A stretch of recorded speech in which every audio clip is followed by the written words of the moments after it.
तो एक्चुअली इसमें क्या होता है, वही ये डायगोनल वगैरह निकालना है, इक्विलैटरल ट्रायंगल हमें दिया है, तो how do you solve that, है ना। तो देखो ये सी लेंथ कैसे निकालते हैं, ये बी लेंथ कैसे निकालते हैं, और ये ए लेंथ ये कैसे निकालते हैं। तो हम अज्यूम कर रहे हैं कि इक्विलैटरल ट्रायंगल है जिसका साइड का लेंथ एल है, तो कैसे हम इन वैल्यूज़ को निकालेंगे। तो देखो क्या है, ये जो आप लाइन खींचोगे ना, ए डी वाली लाइन है, ये परपेंडिकुलर होती है, तो 90 डिग्री यहाँ पे बनेगा, ठीक है। और मान लो इस वाले पॉइंट को पी लेते हैं अपन, ठीक है। सो इक्विलैटरल ट्रायंगल में क्या होता है, ये जो एंगल है ये वाला 30 डिग्रीज होगा। जो लाइन बी पी है वो इस 60 डिग्री को 30 डिग्री और एक और यहाँ पे भी 30 डिग्री पे स्प्लिट करेगी। तो हम एक ट्रायंगल बी पी डी लेते हैं, जैसे यहाँ पे ले लिया, ठीक है। ट्रायंगल बी पी और डी 90 डिग्रीज पे, ठीक है। और ये साइड सी हो गए, तो ऑब्वियसली ये एल है, तो अगर 90 डिग्री पे काट रहा है इक्विलैटरल ट्रायंगल को, तो इसकी लेंथ हो जाएगी L/2 और इसकी लेंथ हो जाएगी L/2, यानी बी डी का लेंथ L/2 हो गया। ये 30 डिग्री था। सो सी और L/2 के रिलेशन के लिए क्या हम यूज़ करेंगे, यहाँ पे ट्रायंगल है ये, और ये क्या आपका बेस और हाइपोटेनियस, तो कौन सा ट्रिग्नोमेट्रिक रिलेशन यूज़ करेंगे, cos 30 degree is equal to B D upon B P. cos 30 degree की वैल्यू हमारी होती है अबाउट √3/2।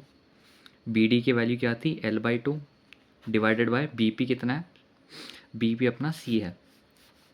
तो तुम्हारा सी लेफ्ट हैंड साइड लेकर जाएंगे, ठीक है।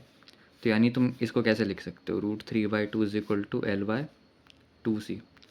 तो सी को इधर लिखोगे, सी इज इक्वल टू L/2 और 2 उधर लेकर जाओगे 2/√3।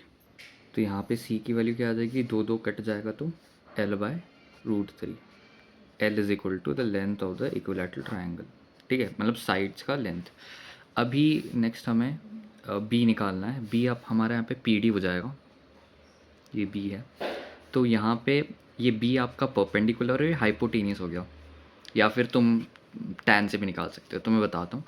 तो हमें ये परपेंडिकुलर पता है और ये बेस पता है, ठीक है। सी भी पता है वैसे, फॉर एग्जांपल अगर सी नहीं पता होता तो यहाँ पे परपेंडिकुलर है, यहाँ पे बेस है, तो टैन 30 डिग्री लगा लेना, वो हो जाएगा तुम्हारा बी अपॉन L/2, यानी परपेंडिकुलर अपॉन बेस। तो टैन 30 डिग्री की वैल्यू होती है 1/√3 इज इक्वल टू, ये बी 2 ऊपर आ जाएगा, 2b/L हो जाएगा, तो b की वैल्यू हो जाएगी तुम्हारी L/2√3। हमने बी एंड सी की वैल्यू निकाल ली। अब हमें ए चाहिए, ठीक है। तो ए कैसे निकालेंगे, ये देखो, ये तुम्हारा ए हो गया, ये डी हो गया, और ये आपका पी हो गया। हमें पी डी की वैल्यू पता है, वो बी के बराबर थी, और बी की वैल्यू L/√3 2√3 है। और ये ए डी क्या है, ये ए डी कैसे निकालोगे तुम, वैसे अगर तुम्हें नहीं पता कैसे निकालना है मैं बता देता हूँ। ये एक ट्रायंगल बना लेना ऐसे, देखो, तो एक बड़ा ट्रायंगल लेना ए बी डी, ठीक है। ये ए बी डी ले रहे हैं, तो बी का एंगल 30 + 30 60 डिग्री हो जाएगा, है ना। और हमें इतना पता है कि जो ए बी का लेंथ है वो एल है, ये ए डी चाहिए हमें। तो ये परपेंडिकुलर और हाइपोटेनियस कैसे यूज़ करेंगे अपन, साइन 60 डिग्री यूज़ करेंगे। A D upon A B होगा, ए बी की वैल्यू क्या है, एल है, तो A D is equal to L sine 60 degree. तो A D is equal to क्या हो जाएगा, एल इंटू साइन 60 की वैल्यू क्या होती है, √3/2। तो ए डी की वैल्यू हो जाती है √3L/2। सो अब हम क्या कर सकते हैं, ये जो ए पी है, ये ए पी आपका नथिंग बट स्मॉल ए है, स्मॉल ए चाहिए अपन को। तो ये जो ए पी क्या होगा, A D minus P D, A D minus P D. तो A P is equal to, A D की वैल्यू क्या आती है यहाँ पे, √3L/2,